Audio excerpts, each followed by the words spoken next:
Indonesia. Dengan ini menyatakan kemerdekaan Indonesia. Setiap tanggal 17 Agustus kita memperingati Hari Kemerdekaan Republik Indonesia. Tapi tahukah teman-teman, ada sejumlah fakta unik seputar proklamasi kemerdekaan 17 Agustus 45. Setelah Jepang menyerah pada sekutu tanggal 15 Agustus 1945 dini hari, kelompok pemuda mendesak Soekarno dan Hatta untuk segera menyatakan kemerdekaan Indonesia. Namun Soekarno, Hatta, dan para tokoh golongan tua masih ragu.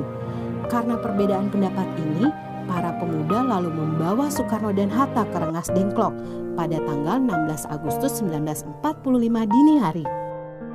Ahmad Subarjo meyakinkan kelompok pemuda bahwa proklamasi akan segera diselenggarakan selambat-lambatnya tanggal 17 Agustus pukul 12 siang. Soekarno dan Hatta pun akhirnya dilepaskan dan dapat dibawa kembali ke Jakarta. Mereka tiba di Jakarta hampir tengah malam. Soekarno dan Hatta pun segera mengumpulkan anggota panitia persiapan kemerdekaan Indonesia untuk menyusun naskah proklamasi. Di rumah Laksamana Maeda, seorang perwira Jepang yang bersimpati pada perjuangan Indonesia.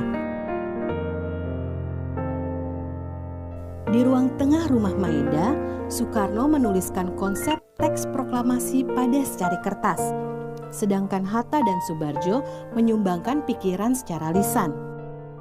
Awalnya Hatta ingin semua peserta rapat menandatangani naskah proklamasi.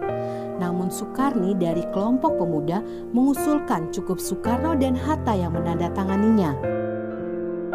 Lalu naskah proklamasi diketik oleh Sayuti Melik dengan 3 perubahan, yaitu mengganti kata tempoh menjadi tempo, wakil-wakil bangsa menjadi atas nama bangsa Indonesia, dan penulisan tanggal menjadi Jakarta hari 17 bulan 8 tahun 05. Tahun 05 merujuk tahun 2605 yang merupakan penanggalan tahun Jepang.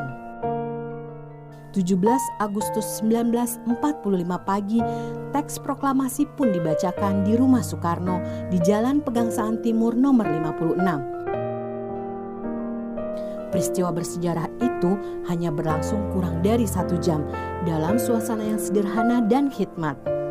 Bangunan asli rumah Bung Karno kini sudah tak ada. Sejak tahun 1960, rumah tersebut diratakan dengan tanah dan kemudian dibangun Tugu Proklamasi. Tugu itu sering disebut Tugu Petir karena di puncaknya terdapat lambang seperti petir.